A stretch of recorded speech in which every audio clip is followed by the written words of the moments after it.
खुलुमबाय आं सिबिरानि ब्रह्म नोंथांमोनखौ आंनि एसबि बड' निउज चेनेलाव गासैखौबो बरायबावनाय थाबाय नोंथांमोननि थाखाय आं गोदान मोनसे भिडिअ लानानै फैबावबाय अन्नानै भिडिअखौ जोबजासिम नायलांदो बङाइगावआ जादों गिख्रंथाव लामानि जाब्रबथाय बङाइगावनि देउरिपारायाव गोख्रैथिजों खारबोनाय फर्चुनार गारिया पेसेन्जार थानाय गंसे अट'खौ सौख्रांदों जायजों सासे सुबुङा जिउ खोमानो गोनां जादों आरो गोबां सुबुङानो जोखोम जानो गोनां जादों गिख्रंथाव लामानि जाब्रबथाय जानायजों बिसु चौधुरी मुंनि सासे सुबुंनि जिउ गोमादों आरो सागु आइजोफोरजों लोगोसे अट' सालायग्रा गासै सा10आ जोखोम जानो गोनां जादों जोखोम जानाय आइजोफोरनि मुङा फारियै अनिमा राय अनामिका बर' शांति राय प्रभाती कलिता सयानिका सरकार बीना मेथी गीतांजलि सूत्रधर लुकमणि सरकार आरो दीपांजलि दत्ता बिथांमोनखौ उनाव बरपेटा मेडिकेल कलेज फारसे फाहामथायनि थाखाय दैथायहरनाय जादों केटारिं बा संनाय खावनायनि हाबा मावखांनायनि उनाव बिथांमोनहा बरपारा फारसे थांगासिनो दंमोन होननानै मिथिहोदों बेयावनो जोबोद गोख्रैथिजों खारबोनाय फर्चुनार गारिया बिथांमोननि अट'खौ सौख्रांफैदों जायजों बे जाथाया जानो मोन्दों जाब्रबथाय जाखांनायनि उनाव फर्चुनार गारि सालायग्राया खारलांदोंमोन होननानैबो मिथिनो मोननाय जादों उनाव सा सालमारा पुलिसआ फर्चुनार गारि सालायग्राखौ हमनो हादों होननानैबो फोरमायथिहरदों मिथिमोनै बेराम जानायनि जाहोनाव थांनाय 3 दाननिफ्रायनो दासिम सा14 सुबुंनि जिउ गोमादों गवालपारानि मोनस्नि गामिफोर जेरै नदियापारा बरझरा द'आपारा बामुनदांगा मजाइपारा सती दामाल आरो थिलापारा गामिफोराव थांनाय डिसेम्बर दाननिफ्रायनो बेरामाव गोग्लैनानै सुबुंफोरनि जिउ गोमादों होननानै मिथिहोदों मिथिहोनाय बायदिब्ला सा14 सुबुंनि जिउ खहा जाबाय आरो सा6 नि गोबाङा बेरामाव गोग्लैनानै दङ जिउ गोमानायफोरनि मादाव 18 निफ्राय 30 बोसोर बैसोनि होननानैबो मिथिहोदों मा जाहोननि थाखाय गामिफोराव सुबुंफोरा बेरामजों गोग्लैदों आरो जिउ खोमानो गोनां जादों बेखौ मिथिनो थाखाय गामियाव देहा सावस्रिखौ नायनो थाखाय बादाबो खुंदोंमोन जेराव डक्टरा बेखौनो हमदांनो हादों जन्डिस आरो हेपाटाइटिस जानायनि थाखायनो लिभार गाज्रि जानानै सुबुंफोरनि जिउआ गोमादों लोंनाय दै गाज्रि लोंनायनि थाखायनो जन्डिस आरो हेपाटाइटिसआ जानो मोन्दों होननानैबो फोरमायथिदों डक्टरा ओजोंहाय गामियारिफोराबो फोरमायथिदों दि बिथांमोना गंसे दैखरनिफ्रायनो दैखौ गोलाव समनिफ्रायनो लोंबोगासिनो दंमोन होननानै फोरमायथिदों बेनिखायनो दैया सोरखारनि जल जीवन मिशननियानो जायाथों मानो बा बबेनिबा दैयानो जायाथों मानो दैखौ जाहाथे फुदुंनानै लोङो बेनि थाखायबो सांग्रांथि होदों डक्टरा बिपिएफ दोलोआ फिन ज' जानानै बिसायख'थि गेलेगोन नामा गुवाहाटीनि गंसे हटेलाव कंग्रेसनि दैदेनगिरि आरो बिपिएफनि माखासे दैदेनगिरिफ्रा स्रोदै लोगो हमनानै सावरायनायनि खौराङा गोसारदों कंग्रेस आरो बिपिएफ दोलोआ एलायन्स जामारगोन ना आरो जुदि एलायन्स जामारोब्ला क'क्राझार लकसभा बियाब आरो दरं उदालगुरि लकसभा बियाबाव सोरनि बिजाथि थागोन कंग्रेस आरो बिपिएफनि दैदेनगिरिफ्रा गुवाहाटीनि गंसे हटेलाव स्रोदै लोगो हमनानै सावरायनायनि खौराङा गोसारनायनि उनाव बे खौराङा बार बायदि गोसारदों आरो दोलोनि मावथि आरो दैदेनगिरिफोरनि गेजेराव गोनो गोथो साननाय सोमजिदों नाथाय बिपिएफ दोलोनि गाहाय हाग्रामा महिलारिया बेनि सायाव रोखा खालामदों दि बिपिएफ दोलोआ हारसिङैनो बिसायख'थिखौ गेलेगोन रावजोंबो एलायन्स जाया गुबुन गुबुन दैदेनगिरिफोरा जयै लोगो हमलायदोंबा जानो हागौ बेयाव गावसोरनि इसिङारि खोथा सावरायदों नाथाय बिपिएफ दोलोआ कंग्रेस दोलोजों एलायन्स जानो थाखाय जेबो सावरायाखै आरो बेबायदि गुबुन दोलोजों एलायन्सनि थाखाय सावरायनो थाखाय आंनिफ्राय जेबो बोसोन मोनाखै होननानैबो रोखा खालामदों हाग्रामा महिलारि बिथाङा ओजोंहाय कंग्रेसनि दैदेनगिरि गर्जन मुसाहारियाबो बेनि सायाव खेंफोरथि होदों दि गुवाहाटीनि गंसे हटेलाव साहा लोंबाय थानायावसो लोगो मोनलायदों नाथाय एलायन्सनि थाखाय जेबो सावरायनाय जायाखै आरो बेखौ लानानै गोनो गोथो जानांगौ जेबो गैया होननानैबो रोखायै बुंथिदों गर्जन मुसाहारिया सासे गथ' जोनोम होयोब्लानो 62,25,000 रां मोननो हागोन फोथायनो गोब्राब मोनदों नङासै नाथाय खौराङा सैथो बे खौराङा जोंनि भारत हादरनि नङा अब्लाबो खौराङा सैथो साउथ करियायाव मोनसे कम्पानि बा फार्मा गावसोरनि मावथिफोरनि थाखाय बे ब'नासखौ फोसावदों बयं ग्रुप मुंनि मोनसे फार्मा गावसोरनि मावथिफोरनि थाखाय बे ब'नासखौ फोसावदों जेखि जाया समाव सासे गथ' जोनोम होयोब्लानो सासे सुबुङा 62,25,000 अदेबानि $75,000 रां मोननो हागोन नाथाय सासे गथ' जोनोम होनायनि थाखायनो एसेबां रां मानो फोसावनो गोनां जाखो बेखौ नोंथाङाबो सानदों नङासै जाय समाव जोंनि हादराव फिसा जोनोम होनायखौ खम खालामनो थाखाय बा सुबुं अनजिमा बांनायखौ खम खालामनो थाखाय सोरखारा नारा नाथार नाजादों बे समाव साउथ करियायाव बेनि उल्थाखौसो खोनानो मोन्दों सासे गथ' जोनोम होयोब्लानो 62,25,000 रां होनो थाखाय फोसावदों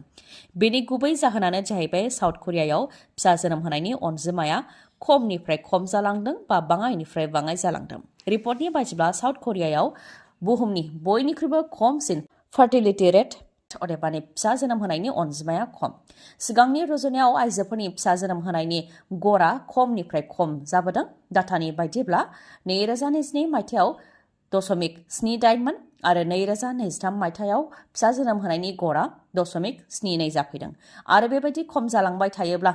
2025 मायथाइसिमाव आइजोफोरनि फिसा जोनोम होनायनि गड़ा 0.65 जाहैगोन अदेबानि गोबां आइजोफोरानो गथ' जोनोम होनाय नङा रिपर्टनि बायदिब्ला साउथ करियायाव आइजोफोरा फिसा जोनोम होयि बा खम जोनोम होनायनि जाहोना जाहैबाय आइजोफोरा गाव गावनि केरियार अदेबानि खामानि दामानि साख्रि बाख्रि बेफोरखौ लानानै जोबोद सांग्रां बेनिखायनो फिसा जोनोम होनानै समायखौ खहा खालामनो साना बेनि अनगायैबो फिसा जोनोम होनायनि उनाव फिसानि थाखाय जि रां खरसा जायो बेफोरनि सायावबो सांग्रां बेनिखायनो फिसा जोनोम होनायनिफ्राय गोजानाव थायो आइजोफोरा बेनिखायनो साउथ करियायाव फिसा जोनोम होनायनि गड़खौ बांहोनो थाखायनो बयं ग्रुप मुंनि मोनसे फार्मआ बनास होनो थाखाय थांखि लादों क'क्राझार जिल्ला एबसुनि बानजायनायाव क'क्राझाराव 2 घन्टा धरना होनाय हाबाफारि बानजायदों क'क्राझारनि आर.एन.बि सिभिल हस्पिटाल आरो क'क्राझार मेडिकेल कलेज एन्ड हस्पिटालाव पस्टमर्टेम खालामनायनि आबुं सुबिदा थानांगौनि थाखाय दुलाराय बर' फरायसा आफादनि बानजायनायाव 2 घन्टा धरना होनाय हाबाफारि लादों जेराव दुलाराय बर' फरायसा आफादजों लोगोसे बर' थुनलाइ आफाद ट्राइबेल संघ आरो हारिमु आफादाबो बाहागो लादों पस्टमर्टेम जानायनि आबुं सुबिदा थानांगौनि दाबि खालामनायजों लोगोसे माखासे दाबिफोरखौ लानानै 2 घन्टा धरना होनाय हाबाफारि बानजायदों बिथांमोना फोरमायथिदों दि क'क्राझारनि आर.एन.बि सरकारि देहा फाहामसालियाव पस्टमर्टेम खालामनायनि रिपर्टखौ आबुङै खालामनो हाया नर्माल केसआवल' हायो नाथाय गोब्राब केसबा हाया बेनि अनगायैबो इकुइपमेन्ट गैया फरेन्सिक डक्टर गैया जायनि थाखाय बरपेटा बायदि बायदि जायगायाव थांनो गोनां जायो होननानै फोरमायथिदों बेनि अनगायैबो 2002 मायथाइनिफ्राय 2024 सिमाव आर.एन.बि सिभिल हस्पिटालाव 423 गोरलै गथ'फोरा थैदों देहा फाहामसालियाव सासेल' उन्दै गथ'सानि डक्टर थानायनि थाखायनो डक्टरा 24 घन्टा डिउटि होनो हायैनि थाखाय गोरलै गथ'साफ्रा थैनो गोनां जादों होननानै फोरमायथिदों बेनि अनगायैबो 2022 मायथाइनिफ्राय 2024 सिमाव 33 बिमाफोरा थैनो गोनां जादों बेनिखायनो बेनि सायाव गिबि मन्थ्रि डक्टर हेमन्त बिश्व शर्मा सावस्रिनि मन्थ्रि आरो प्रमद बर' बिथांनिसिमबो गोसोखां बिलाइ गथायनाय जादों होननानै फोरमायथिदों क'क्राझार मेडिकेल कलेजावबो सनिबार आरो रबिबाराव फ्राय बन्द जानानै थायो बेनिखायनो जाहाथे 24 घन्टा हस्पिटाला गेवनाय थायो आरो इमार्जेन्सि डक्टर थायो बेनि थाखायबो धरनानि गेजेरजों दाबि दैखांनाय जादों होननानै फोरमायथिदों भारतनि मादावनो गिबिसिन दै सिंजों मेट्र' ट्रेन खारग्रा लामाखौ बेखेवनानै होबाय प्राइम मिनिस्टार नरेन्द्र मदि बिथाङा कलकाता मेट्र'नि हावड़ा मैदान एस्प्लेनेड सेक्सनाव बेखेवनानै होबाय प्राइम मिनिस्टार नरेन्द्र मदि बिथाङा फोरमायथिनो गोनांदि बिसायख'थिनि थाखाय दासान्दि प्राइम मिनिस्टार नरेन्द्र मदि बिथाङाबो गिदिंथिंनाय हाबाफारि लादों बिथाङा 10 साननि गिदिंथिंनाय हाबाफारि लादों आरो बे सानबायावनो सोनाब बंग'आव खेबनै नुजाथिहैबाय होननानै फोरमायथिदों आरो गुबुन गुबुन गासै 15,400 कौटि रांनि प्रजेक्टखौ बेखेवनानै होदों होननानैबो मिथिहोदों कलकाता मेट्र'नि हावड़ा मैदान एस्प्लेनेड सेक्सनाव दै सिंजों मेट्र' ट्रेन खारग्रा लामाखौ बेखेवनानै होदों गासै 4.8 किल'मिटार जानथायनि जागोन आरो बेनि मादाव 520 मिटारानो दै सिङाव थागोन जायखौ बारनो थाखाय 45 सेकेन्ड लागोन अदेबानि दै सिंनि लामाखौ बारनो थाखाय 45 सेकेन्ड लागोन गासै 4,965 कौटि रांजों बानायनाय जादों बे मेट्र' ट्रेन खारग्रा लामाखौ ग्राउन्ड लेभेलनिफ्राय 30 मिटार गाहायाव थागोन आरो बेनो भारतनि मादाव गोथौसिनाव थानाय मेट्र' स्टेशन जागोन एस्प्लेनेडनिफ्राय हावड़ा मैदानसिम प्राइम मिनिस्टार नरेन्द्र मदि बिथाङाबो फरायसाफोरजों लोगोसे मेट्र' ट्रेनखौ गाखोदों लकसभा बिसायख'थिखौ लानानै गासैबो राजखान्थि हान्जायानो जानजि खाफ्रादों जेसेबांनो बिसायख'थिया खाथिनिफ्राय खाथि सौफैदों एसेबांनो सोरखाराव थानाय दैदेनगिरिफोरनि अन्थाइ खाम्फा बेखेवनाय बा हा फुजा होनाया बा जौगालु बिथांखिफोरखौ बेखेवनाया बांनायनिफ्राय बांदों थिग बेबायदिनो आसामनि गिबि मन्थ्रि डक्टर हेमन्त बिश्व शर्मायाबो आसामनि जिल्ला जिल्ला गिदिंथिंदों आसामनि गिबि मन्थ्रि डक्टर हेमन्त बिश्व शर्मा बिथाङा आसामनि 20 जिल्लाफोराव गिदिंथिंदों बबेबा जिल्लायाव 500 कौटि रांजों खामानि मावनो थाखाय अन्थाइ खाम्फा बेखेवदों बबेबा जिल्लायाव 900 कौटि रांजों खामानि मावनो थाखाय अन्थाइ खाम्फा बेखेवदों बेबायदिनो गिबि मन्थ्रि डक्टर हेमन्त बिश्व शर्मा बिथांनि अनगायैबो सोरखारनि एमएलए मन्थ्रि बिथांमोनहाबो जौगालु बिथांखिफोरनि अन्थाइ खाम्फा बेखेवदों बिटिआरआवबो सोरखाराव थानाय दैदेनगिरिफ्रा बिसायख'थिनि सिगां सिगां मोनफानि उनाव मोनफा अन्थाइ खाम्फा बेखेवनायखौ नुनो मोननाय जादों जौगालु बिथांखिफोरनि खामानि मावनायनि अन्थाइ खाम्फा बेखेवनायनि अनगायैबो बिटिआरआव सोलिदों जयनिंनि हाबाफारि जेराव BPF दोलोनिफ्राय माखासे UPPL दोलोआव हाबफैनायखौ नुनो मोननाय जादों आरो UPPL दोलोनिफ्राय माखासे सुबुंफोरखौ BPF दोलोआव हाबफैनायखौ नुनो मोननाय जादों। बेबायदिनो बिसायख'थिखौ लानानै मोनसे थासारि सोमजिदों बिटिआर हालामावबो। BPF दोलोआव हाबफैनाय लाइमोनफोरा फोरमायथिदों दि सिगांनि समाव 6 शिड्युलाव BTCआ गावनो आयेन बानायनो हानायनि गोहो दंमोन, नाथाय दा आसाम सरकारनि बिथोनजोंसो BTCआव खामानिफोरा जागासिनो दं। बेनि अनगायैबो BTCआव गावखुंथाय गोहो दंमोन, दा बेफोर गोहोखौ DCनो हरबाय होननानैबो बुंथियो आरो बुंथिबावो दि बिटिआर गोरोबथानि उनाव बिटिआरआव जेरैबायदि खामानि जानांगौमोन बेबायदि खामानि जायाखै। नखर नखर साख्रि होगोन, बयनोबो न' होगोन आरो गरसेबो माइरं मोनजायै जानाय नङा होननानै प्रमद बर' हारिनि गेदेर खोथा बुंदोंमोन, नाथाय बिथाङा गावनि गेदेर खोथा होनायखौ लाखिनो हायाखै, जायनि थाखाय BTCनि लोरबां थासारिखौ नुनानै BPF दोलोआव हाबफैदों होननानै फोरमायथिदों लाइमोनफोरा। जाय दैदेनगिरिया हारिनि आरो लाइमोनफोरनि थाखाय सानगोन, बेबायदि दैदेनगिरिफोरखौ मदद होनो थाखाय BPF दोलोआव हाबफैदों होननानैबो फोरमायथिदों। ओजोंहाय UPPL दोलोआव हाबनायनि सायाव लरेन्स इस्लारि बिथाङा फोरमायथिदों दि बिटिआर सरकारा सुपार 50नि गेजेरजों लाइमोनफोरनो मेडिकेल, इन्जिनियारिं, UPSC बायदिनि कचिं होदों, जायनि गेजेरजों लाइमोनफोरा गोजौ फसंथानफोराव मुं थिसननो हादों आरो साख्रि मोननो हादों। बेनिखायनो लाइमोनफोरा UPPL दोलोआव हाबफैदों होननानैबो फोरमायथिदों। आथिखालाव साखा खबनै मटर साइकेल बा स्कुटिनि सोरनो गोनांथि गैया। नोंथांनोबो मटर साइकेल बा स्कुटिनि गोनांथि जादोंब्ला गोख्रैनो मानिकपुरनि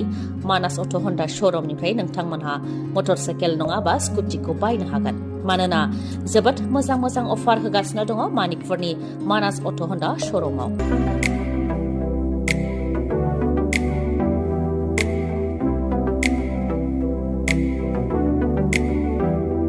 अफारफोरा जाहैबाय